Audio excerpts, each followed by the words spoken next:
Hello everyone, welcome back to my channel. आज हम लोग फिज़िक्स का चैप्टर करने वाले हैं। ये चैप्टर 10 है आपकी एनसीईआरटी बुक के अकॉर्डिंग। तो चैप्टर बहुत ही इंटरेस्टिंग है। एक तो लाइट चैप्टर, ऊपर से फिज़िक्स का चैप्टर। इसमें हमें अपनी आमने सामने वाली चीज़ें ही ज़्यादातर दिखती हैं। हमारे मिरर्स किस टाइप के होते हैं, कितने टाइप के होते हैं, उसमें इमेज कैसे बनती है और फिर इमेज कहाँ बनती है, कहाँ ऑब्जेक्ट रखा रहता है, यही पूरी सारी चीज़ें हम लोग फर्स्ट पार्ट में कवर करेंगे। एंड ये वीडियो भी आपके 2 पार्ट में ही होगी। तो फर्स्ट पार्ट आपकी अभी हम अपलोड करेंगे एंड सेकंड पार्ट जल्दी ही अपलोड करेंगे। तो बिना टाइम वेस्ट किए let's get started. Chapter 10 light reflection and refraction. अब देखो, रिफ्लेक्शन एंड रिफ्रैक्शन, इनके स्पेलिंग्स में बहुत ही कम डिफरेंस है। मतलब इनके प्रोसेस में भी बहुत ही कम डिफरेंस है। और ये चैप्टर पूरा लाइट से रिलेटेड है, तो पूरी उसी के बारे में, उसमें रिफ्लेक्शन क्या होता है, रिफ्रैक्शन क्या होता है एंड उनके बीच में जो भी माइन्यूट सा डिफरेंस है वो सब आपको इस चैप्टर में पता चलने वाला है। We see a variety of objects in our world around us.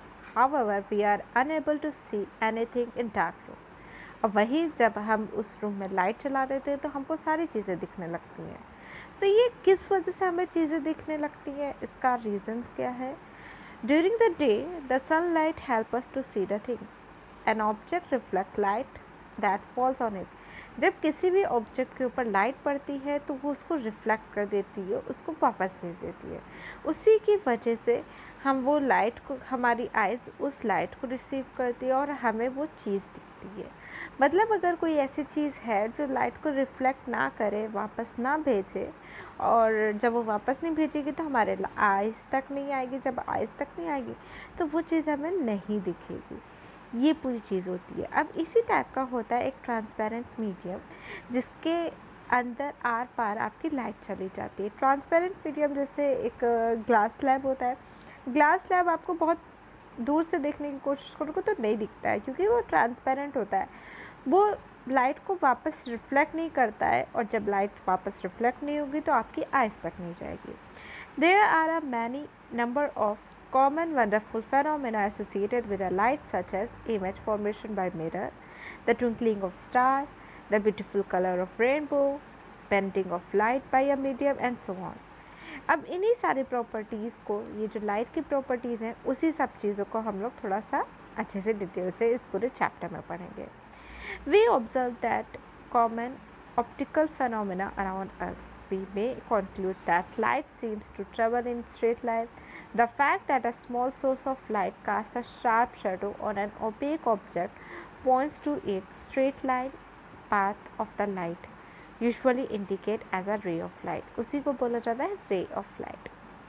Next, इस चैप्टर में हम लोग रिफ्लेक्शन और रिफ्रैक्शन के बारे में पढ़ेंगे। एंड ये जो स्ट्रेट लाइन का फंडा होता है वो भी हम लोग थोड़ा डिटेल में ही इन सारी चीज़ों में पढ़ेंगे।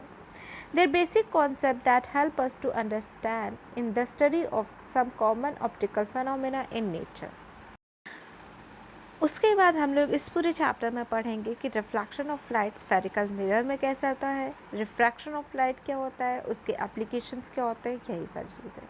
फर्स्ट टॉपिक है reflection of light. A highly polished surface such as a mirror reflect most of the light falling on it. We have already familiar with the laws of reflection of light. अब laws क्या बोलते हैं? पहला law तो हमारा ये बोलता है angle of incidence is always equals to the angle of reflection.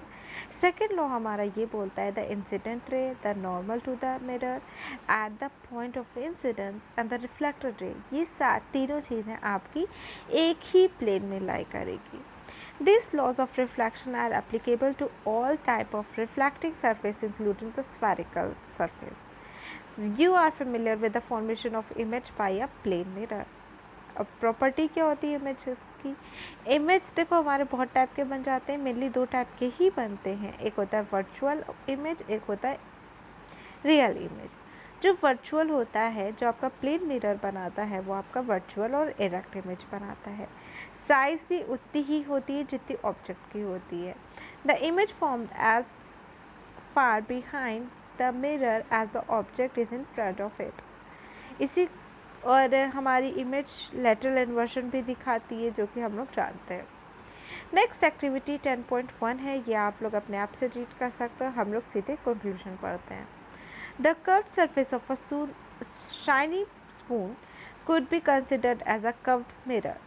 अब जो कर्व्ड सरफेस है स्पून का, उसको हम लोग कर्व्ड मिरर की तरह कंसिडर कर सकते हैं। The most commonly use type of curved mirror is the spherical mirror. The reflecting surface of such mirror can be considered to form a part of the surface of the sphere. Such mirror whose reflecting surface are spherical, उन्हीं को बोला जाता है spherical mirror, जिसके बारे में अब हम लोग थोड़ा डिटेल में पढ़ने वाले हैं। Spherical mirrors।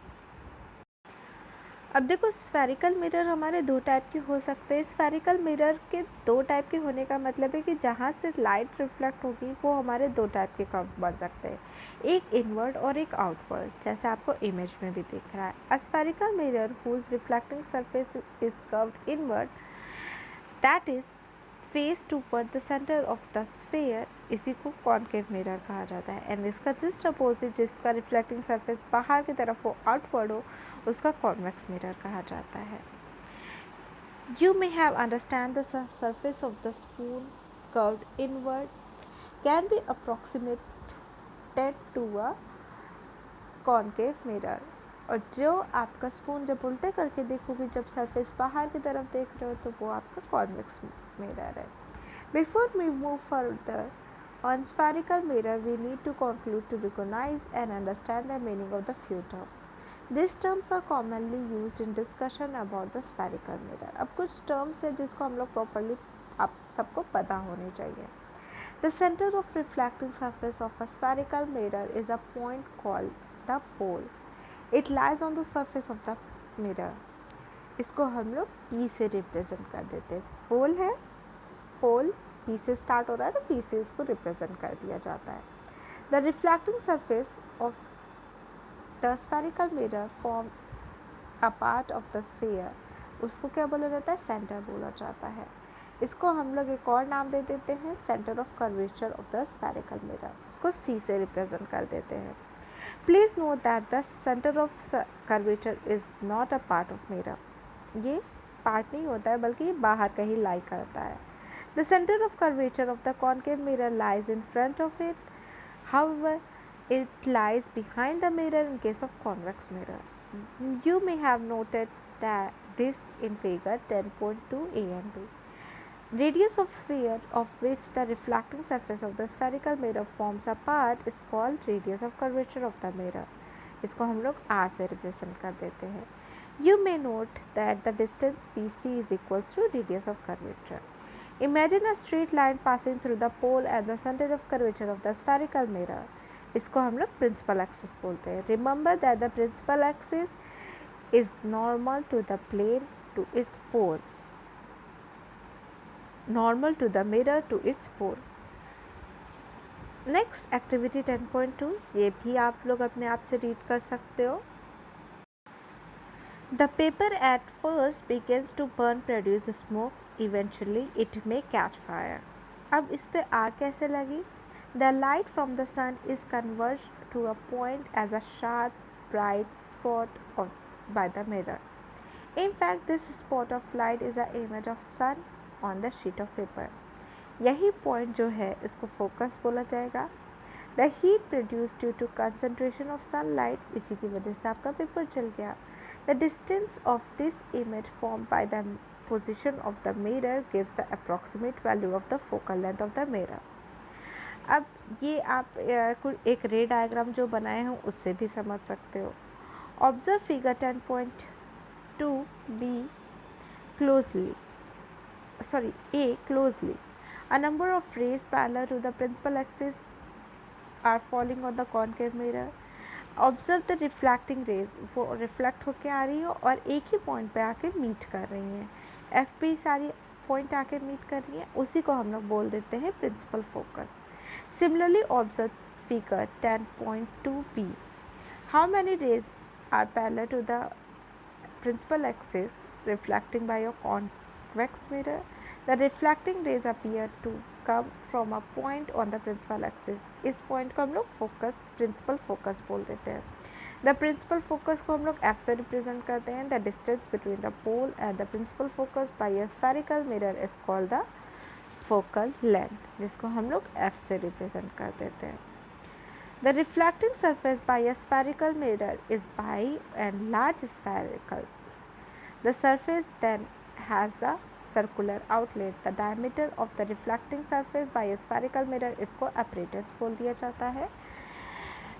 फिगर 10.2 में आप लोग ऑब्जर्व कर सकते हो तो डिस्टेंस है m1, वो हमारी apparatus को रिप्रेजेंट कर रही है. We shall consider in our discussion only such spherical mirror whose aperture is much smaller than its radius of curvature.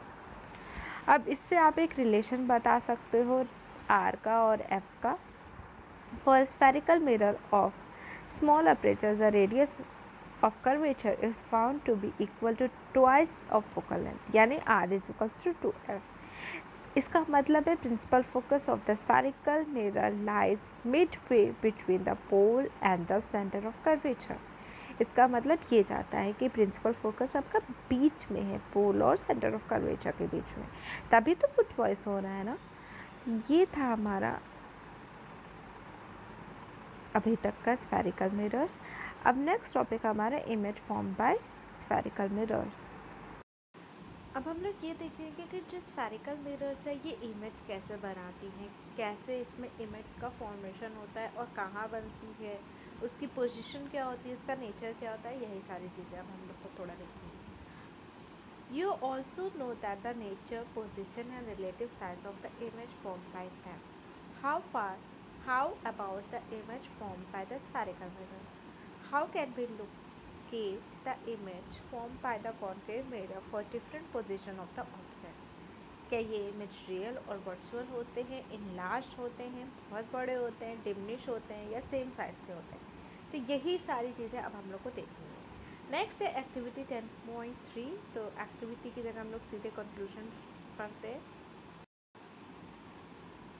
You will see in the above activity that the nature, position and the size of the image formed by the concave mirror depend upon the position of the object in relation to the points P, F and C. Image form is real for same position of the object. It is found that to be virtual for a certain other position. कुछ position के लिए आपको लगेगा कि आपको real image मिल रही है, सही में इमेज मिल रही है, और कुछ पोजीशन के लिए इमेज तो देखो हर केस में मिलती है, बस कुछ पोजीशंस के केस में आपको वर्चुअल मिलती है, कुछ में आपको रियल मिलती है. कुछ इमेजेस आपको बहुत बड़ी मिलती हैं, कुछ बहुत छोटी मिलती हैं और कुछ सेम साइज़ की मिलती हैं. ये सारी चीज़ें होती है. अब इसके लिए इन्होंने एक टेबल बना दिया है जिसमें आपको पूरी चीज़ें सम अप करके दे दी है.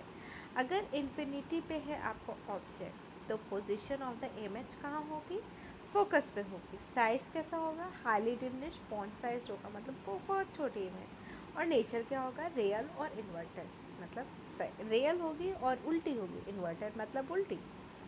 बियॉन्ड सी तो आपकी पोजीशन होगी एफ और सी पे, डिमिनिश होगी, रियल एंड इन्वर्टेड होगी.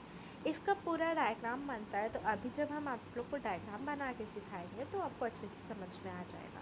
ठीक है, तो हम लोग डायग्राम बनाने के बाद इस टेबल पे वापस आएंगे, टेबल 10.1, तब कंक्लूड करेंगे. Representation of image form bye a spherical mirror using रे डायग्राम. अब जो रे डायग्राम की बात मैं आपसे कर रही थी वो यही है. We can also study the formation of the image by the spherical mirror by drawing ray diagrams. Consider an extended object of infinite size placed in front of the spherical mirror. Each small portion of the extended object act like a point source की तरह act करता है. An infinite number of rays originate from each of these points. उस particular point से बहुत ज़्यादा infinite number of raise निकलती हैं, मतलब अनगिनत रेज निकलती हैं, जो फिर आपको हेल्प करेंगी इमेज बनाने. To construct the ray diagram in order to locate the image of the object, an arbitrarily large number of rays emanating from a point could be considered. However, it is more convenient to consider only two rays. ज़्यादा आसान तभी पड़ता है जब हम लोग दो race को कंसिडर करते हैं। अब उसमें से इनफाइनाइट नंबर की निकलती है, बट अगर हम लोग इनफाइनाइट नंबर की रेस को इमेजिन करके बनाना शुरू करेंगे तो हमारा रे डायग्राम बन ही नहीं पाएगा। रे डायग्राम मीन्स होता है रेस से बना हुआ डायग्राम। तो उसमें रेस दिखानी है हमें कि कहाँ से कहाँ जा रही है, कौन सी डायरेक्शन में रे जा रही है, इसके अकॉर्डिंग बनती है। अब इसके लिए कुछ एक पर्टिकुलर रूल्स होते हैं जो आप लोग को पता होने चाहिए इस डायग्राम को शुरू करने से पहले। पहला रूल हमारा ये कहता है, a ray parallel to the principal axis after reflection will pass through the principal focus in case of concave mirror और appear to diverge from the principal focus in case of convex mirror. अब जैसे imagine ये जो image दे रखी है इसमें आपको दिखेगा कि एक तरफ कॉनकेव मिरर है, एक तरफ कॉन्वेक्स मिरर है। जो हमारा कॉनकेव मिरर है उसमें से हमारी रे पैरेलल एक्सिस के प्रिंसिपल एक्सिस के पैरेलल आ रही है, वो जाके टकराई, उसके बाद प्रिंसिपल फोकस से मुड़ के जाएगी। ठीक है, ऐसे डाइवर्ज होगी प्रिंसिपल फोकस से। नेक्स्ट आपका कॉन्वेक्स मिरर है, वो आपका उस पर क्या होगा, उस पर आपका पैरेलल रहेगी प्रिंसिपल एक्सिस के, उसके बाद वो तो डाइवर्ज हो जाएगी क्योंकि कॉन्वेक्स मिरर है, डाइवर्जन इसमें होगा। तो इसमें भी डाइवर्जन ऐसा होगा कि आपको लगेगा कि अच्छा पीछे कहीं लगता है ये प्रिंसिपल फोकस से जा रही है। देखो जो डाइवर्ज हुई है लाइन, वो बैक जब हमने किया तो हमें ऐसा लगा ना प्रिंसिपल फोकस से जा रही है। सेम है, a ray passing through the principal focus of a concave mirror or a ray which is diverted towards the principal focus of a convex mirror after reflection will emerge parallel to the principal axis. This is illustrated in figure 10.4a and b. Next हमारी एक चीज़ कह रही है कि अगर कोई line आपके principal focus से होके गुजर रही है एंड वो जाके आपकी मिरर पे टकराती है तो वो उसके बाद पैरेलल जाती है प्रिंसिपल एक्सिस के थ्रू, प्रिंसिपल एक्सिस से पैरेलल चली जाती है, चाहे आपकी कॉनकेव मिरर में हो चाहे कॉन्वेक्स मिरर में, दोनों के केस में आपकी लास्ट में रे पैरेलल एक्सिस के थ्रू, प्रिंसिपल एक्सिस के थ्रू पैरेलल हो ही जाएगी। नेक्स्ट थर्ड पॉइंट हमारा ये कहता है, a ray passing through the centre of curvature of the concave mirror और diverted in the direction of center of curvature of a convex mirror after reflection is reflected back along the same path. The light ray comes back along the same path because the incident ray falls on the mirror along the normal to the reflecting surface.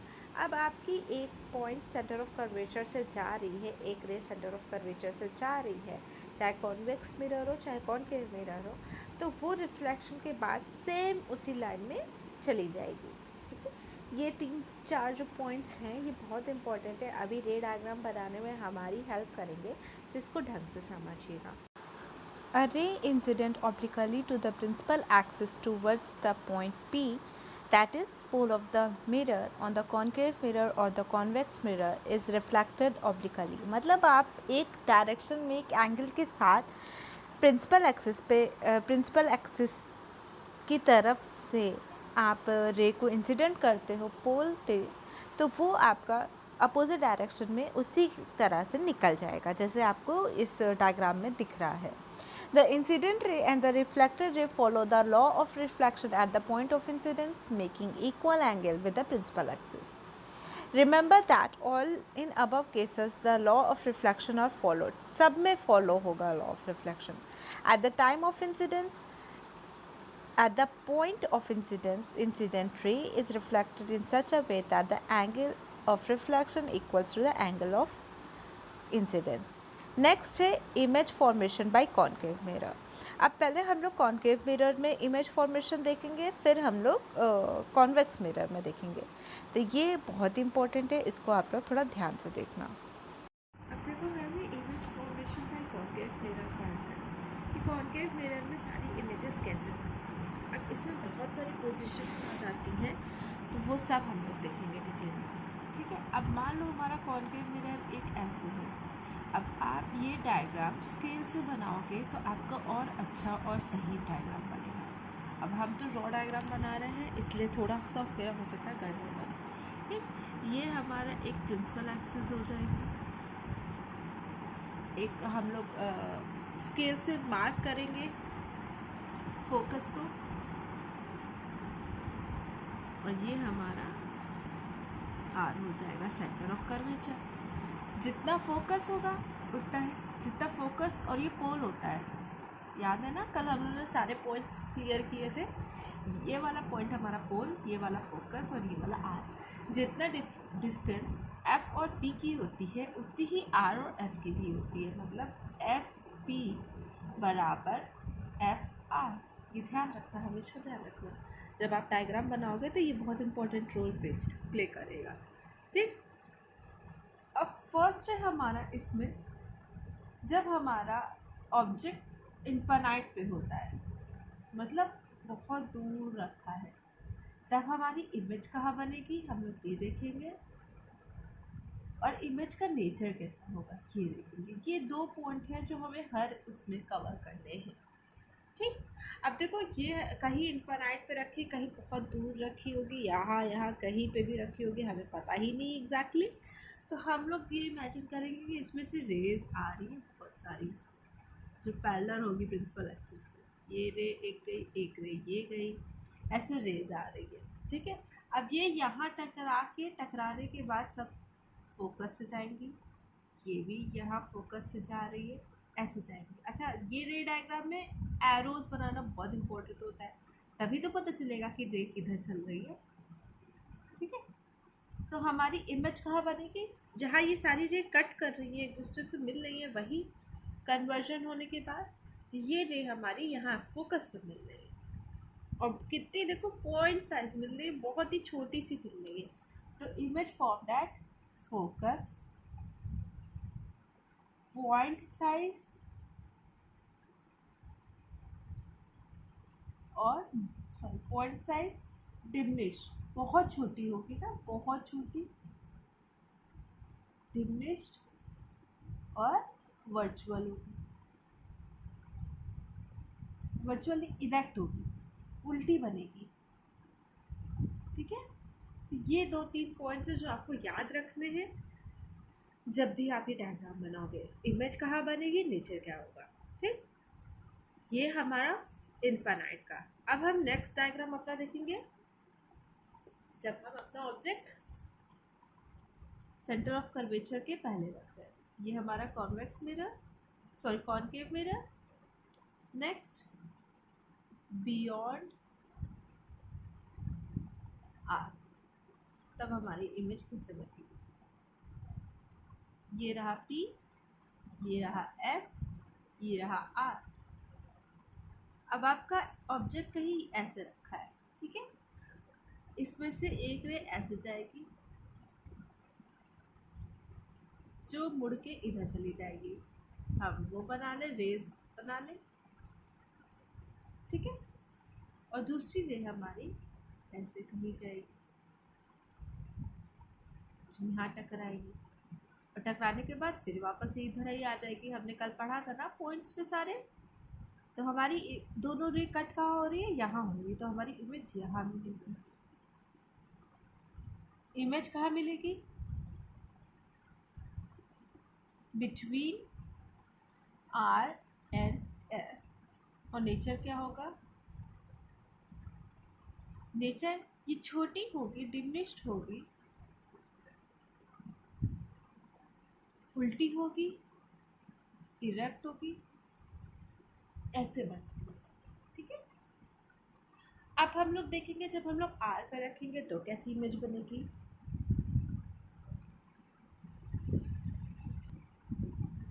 तो देखो, अब हम लोग are पे रख रहे हैं, हमने यहाँ पे रख दिया, ये रही हमारा ऑब्जेक्ट। तो हमारी रेज कुछ ऐसे जाएंगी और ऐसे कट हो जाएगी, है ना।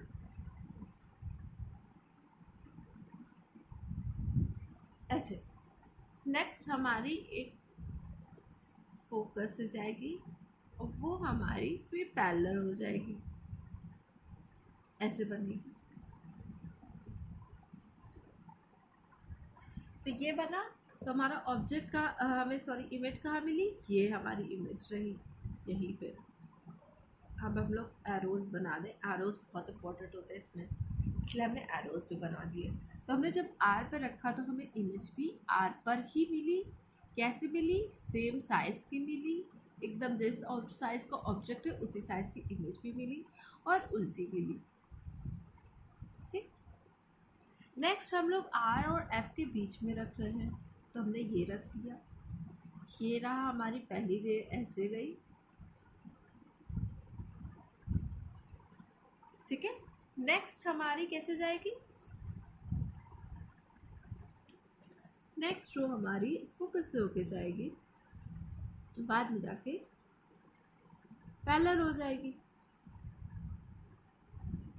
ऐसे। ठीक है, ये रही। अब हमारी इमेज देखो यहाँ पे मिली और हमारे ऑब्जेक्ट से बड़ी मिली, तो beyond our and large size की मिली और उल्टी मिली, इरेक्ट मिली। ठीक है, अब दो पोजीशन हमारी और बची है, जब हम एफ पे रखें और एफ पी और एफ के बीच में, ये दो चीज़ें और बची है। अब इमेजिन करो हमने एफ पे रख दिया, तो हमारी पहली रे तो ऐसे चली जाएगी, दूसरी रे हमारी ऐसे जाएगी। तो ये देखोगे तुम लोग कि ये लाइन आपकी दोनों पैरेलल जा रही है, चाहे इधर बढ़ाओ चाहे इधर बढ़ाओ, ये कहीं इमेज ही नहीं बन रही है, दोनों लाइन आपकी पैरेलल हो जाएंगी। तो इमेज फॉर्म्ड एट इन्फिनिटी, बोलेंगे हम लोग इन्फिनिटी में बन रही है, बहुत दूर बन रही है, हमें पता ही नहीं है। लार्ज साइज की इमेज होगी, लार्ज इमेज वर्चुअल होगी, क्योंकि देखो हमें नहीं दिख रहा है ना कहाँ बन रही है, इसलिए वर्चुअल होगी। ठीक है, नेक्स्ट एफ और पी के बीच में हमें रखना है, यहाँ पे हमने रख दिया, तो हमारा पहली, अच्छा एरो ज़रूर बनाना, पहली ये गई और दूसरी ये जाएगी। तो ये देखो इधर तो बढ़ाओगे इधर लाइन, तो इसकी डिस्टेंस बढ़ती चली जाएगी, यानी हमें पीछे बढ़ानी पड़ेगी, तो ये जाके यहाँ कहीं मिलेगी ये। तो देखो कि कितना छोटा सा ऑब्जेक्ट था, कितनी बड़ी इमेज बनी। हमारी ऑब्जेक्ट बनती है बिहाइंड मिरर, मिरर के पीछे बनती है, लार्ज साइज की बनती है, बहुत लार्ज साइज की, वर्चुअल होती है और सीधी बनती है। ये 3 पॉइंट्स आपको याद रखने हैं कि कौन कहाँ बन रहा है, किसके बीच में बन रहा है, इमेज कहाँ बन रही है और उसका नेचर क्या है। यही 3 पॉइंट्स अगर आपने याद कर लिए तो आपका पूरा ये इमेज फॉर्मेशन हो गया। नेक्स्ट है आपका यूजेस ऑफ कॉनकेव मिरर। अब हमारे जो कॉनकेव मिरर है, जिसके इतने सारे रे डायग्राम्स हम लोग ने पढ़े, उसके यूजेस कहाँ कहाँ है। ये मेनली टॉर्च में, सर्च लाइट में और व्हीकल की हेडलाइट्स में यूज़ किया जाता है to get a powerful parallel beam of light. They are often used in shaving mirrors to see the larger image of the face. Dentist भी concave mirror का use करते ताकि वो जो पेशेंट के दांत हैं उसकी इमेज, बड़ी इमेज दिख सकें। Large concave mirror are use to concentrate sunlight to produce heat in sun furnaces. Next है हमारा कॉन्वेक्स मिरर कैसी टाइप की इमेज बनाता है। अब इसमें देखिएगा कॉन्वेक्स मिरर में कैसे हमारी इमेजेस बनेंगी। देखिए कॉन्वेक्स मिरर मतलब ऐसे मिरर, ये रहा हमारा फोकस, ये रहा आर। ठीक है, अब इसमें आपकी मेनली 2 ही डायग्राम बनते हैं, एक तो जब इन्फिनाइट पे रख दो और एक जब कहीं पे भी रख दो आप। तो जब हमारी इन्फिनाइट पे होगी, इन्फिनाइट, ठीक है, तो हमारी रेज ऐसे जा रही है। अब ये ऐसे जाने के बाद ऐसा लगेगा कि फोकस से गुजरेंगी, क्योंकि यही रूल है, कल हमने ये रूल पढ़ा था। जब ये फोकस से गुजर रही है तो आपकी इमेज कहाँ बन रही है, फोकस पे बन रही है। इमेज फोकस पर। और कैसी होगी? बहुत छोटी होगी, बहुत ही छोटी पॉइंट साइज होगी और वर्चुअल होगी, क्योंकि रेस तो इधर से आ रही है ना, तो वर्चुअल होगी। ठीक है। नेक्स्ट, अगर आपका एक हम कहीं पे रख दें ऑब्जेक्ट को, ये रहा F, ये रहा R, और हमने मान लो यहाँ पे ऑब्जेक्ट को रख दिया। ठीक है, एट एनी पोजीशन।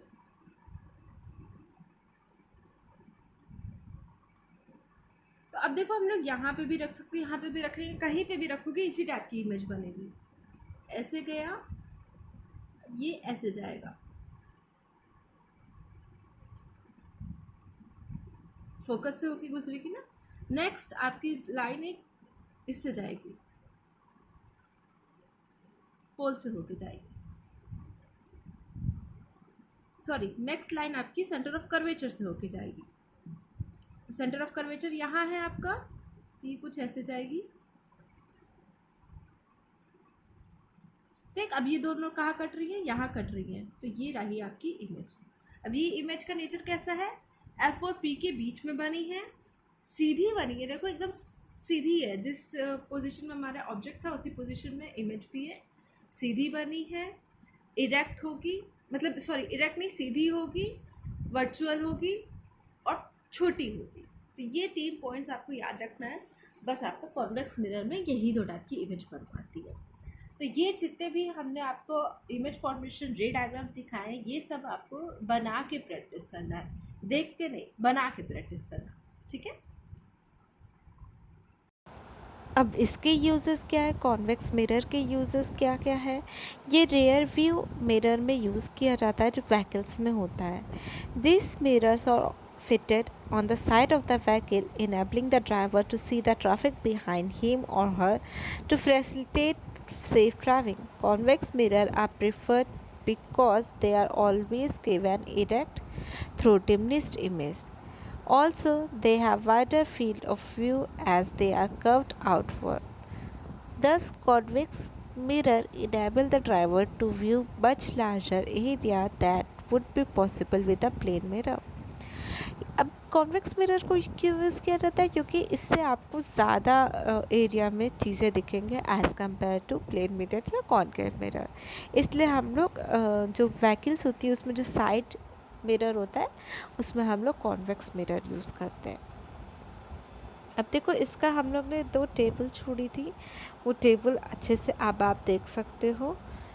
ये वाली टेबल 10.1 जो पेज नंबर 164 पे है।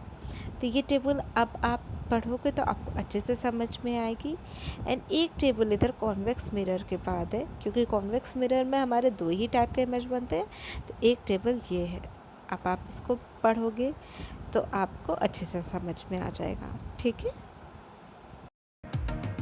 आई होप आप लोग को वीडियो पसंद आ रही होगी। अगर आप लोग को वीडियो मेरी पसंद आ रही है तो प्लीज़ मेरे चैनल को सब्सक्राइब करें, मेरी वीडियो को लाइक करें, उस पर कमेंट करें और अपने फ्रेंड्स के साथ शेयर करें। Thank you for watching.